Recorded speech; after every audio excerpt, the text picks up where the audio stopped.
Hello everyone, sannunku da zuwa.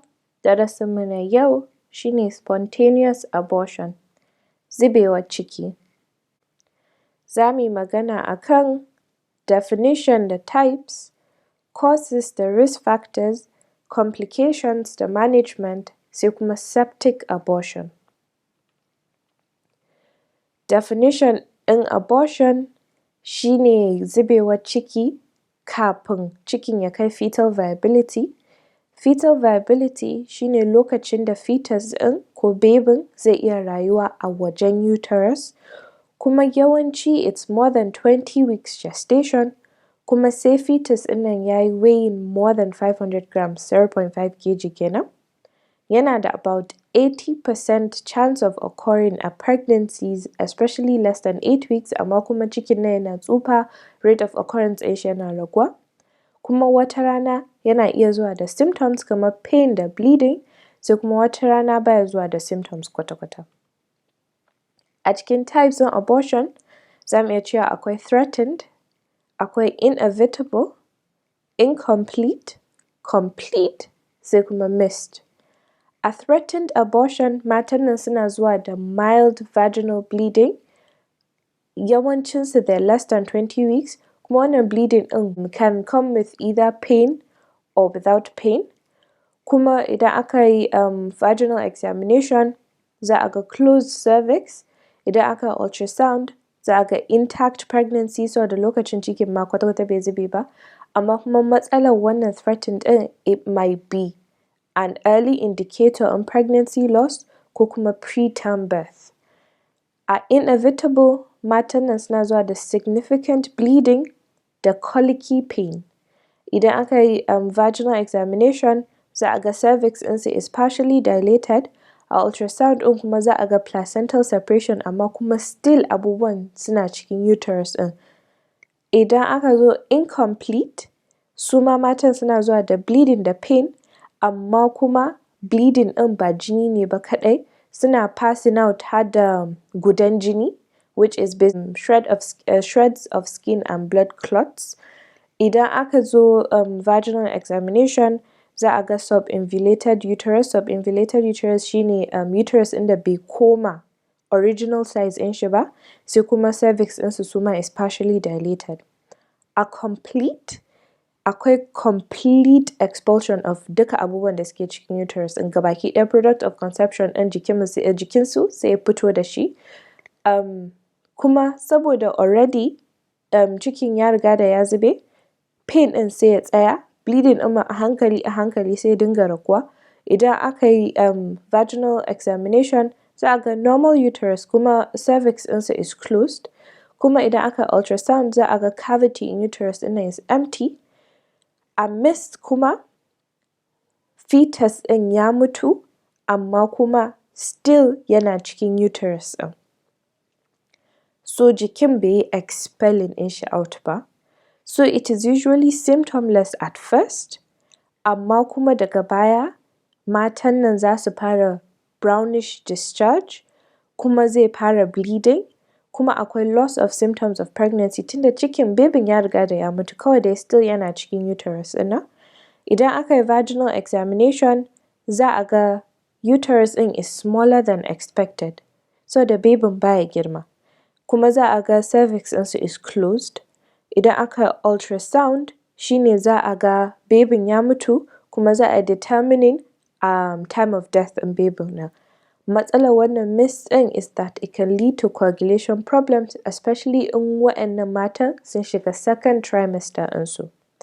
So a cikin types of abortion, akwai threatened, akwai inevitable, incomplete, complete, sai kuma missed. Wannan threatened abortion, slight bleeding, amma kuma everything is intact, the fetus and the placenta and everything is intact. Inevitable, bleeding, massive bleeding, kuma akwai placental separation, gashi nan fetus ɗin ya fito daga cikin placenta ɗin.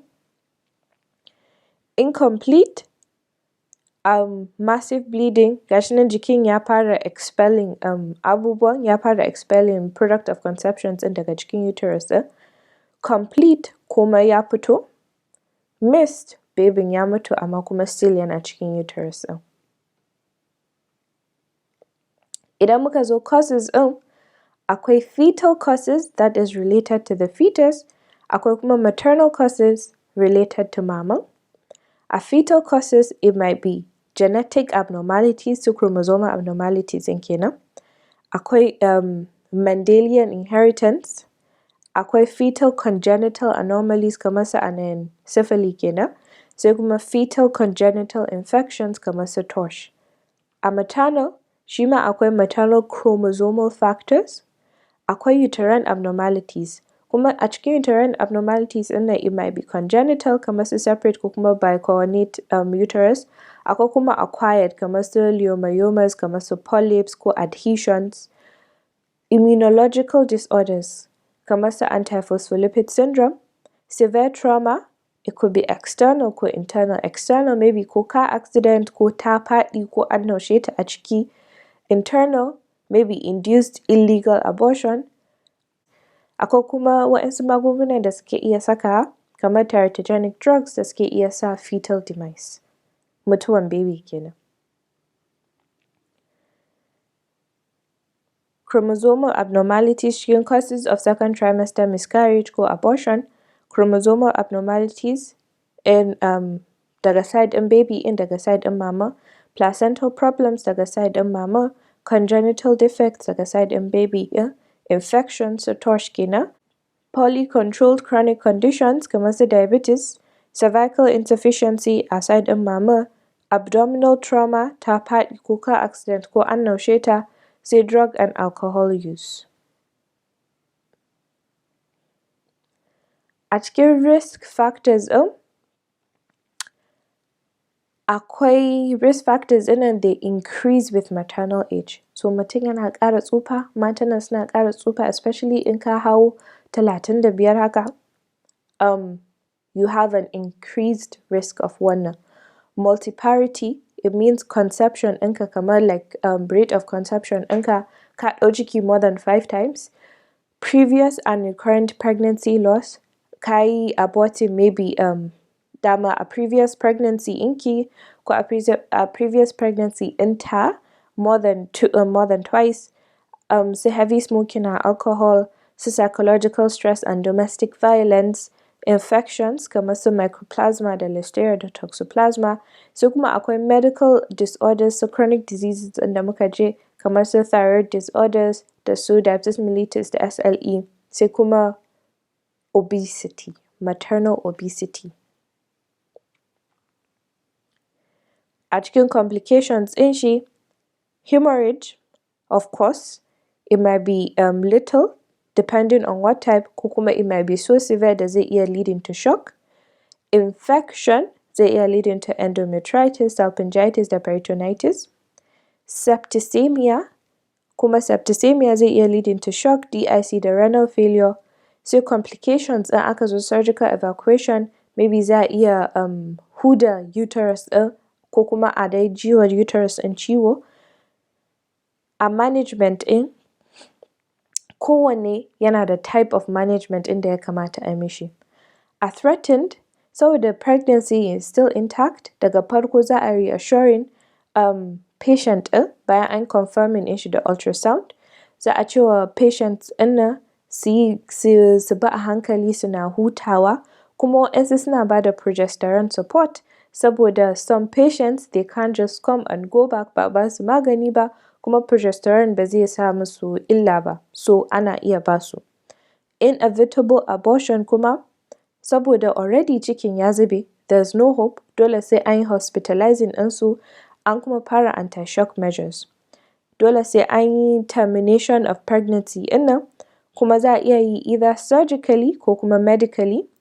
Surgically shine curettage, medically za a iya ba da IV oxytocin, especially if ta kai if sun kai second trimester ɗinsu. A incomplete, akwai either surgically shi ma da medically. Surgically, if akwai excess bleeding ko kuma akwai retained placenta, za a iya yi ta surgically. If medically ne, if akwai mild bleeding, za a iya bada misoprostol ko kuma ecbolics. A missed abortion kuma akwai conservative approach, akwai surgical, akwai medical shima. A conservative, idan patient ɗin ya zo da little or no bleeding at all, za a iya cewa to a ɗan tsaya kaɗan, because sometimes jikin zai automatically zai expelling wannan abu, kawai za a ɗan bashi lokaci ne. Idan surgical induction ne, za a iya either suction evacuation ko kuma curettage ko kuma hysterectomy.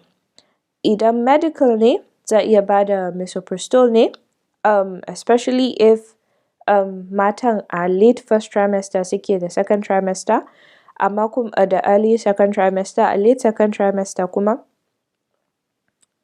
idan medical induction ne za a iya bada misoprostol, especially if both a late first trimester and second trimester suke, sai kuma amma kuma ya kamata a yi altering dose according to gestational age da kuma number of fetus. Septic abortion. Septic abortion ne amma kuma da infection. So the moment akwai infection za a ce mishi septic abortion. Kuma yawanci organisms ɗin da suke sa wannan septic abortion ɗin either beta hemolytic streptococci ne ko staphylococci ko E. coli ko clostridium. Risk factors in septic abortion ɗin nan is either prolonged retention of product of consumption a cikin uterus ɗin kenan, a missed abortion kenan, ko kuma pregnancy kuma matan nan suna da IUD, positive beta hemolytic strep infection in early pregnancy, criminal induction of abortion with unsterilized instrument, duk za su iya sa septic abortion. Diagnosis ɗin shi, of course, fever saboda akwai infection. Fever da pain da bleeding da discharge, kuma uterus ɗin is tender and soft da zafi kenan. It is subinvoluted on examination, bai koma original size ɗin shi ba kenan. A ultrasound za a ga product of conception ɗin da kuma alamun infection da ultrasound da a cikin uterus ɗin. Za a iya labs, a labs za a ga CBC, a CBC za a ga increased total leukocytic count, sign of infection kenan, da elevated ESR da CRP. Idan muka zo management ɗin shi, of course, broad spectrum antibiotics, ecbolics and prostaglandins. Sai kuma surgical treatment if it is indicated kenan. Sequel ɗin shi, what it leads to, it can lead to endometritis, kuma endometritis ɗin nan zai iya leading to uterine adhesions da infertility, ko spread of infection, shock, septic shock da DIC.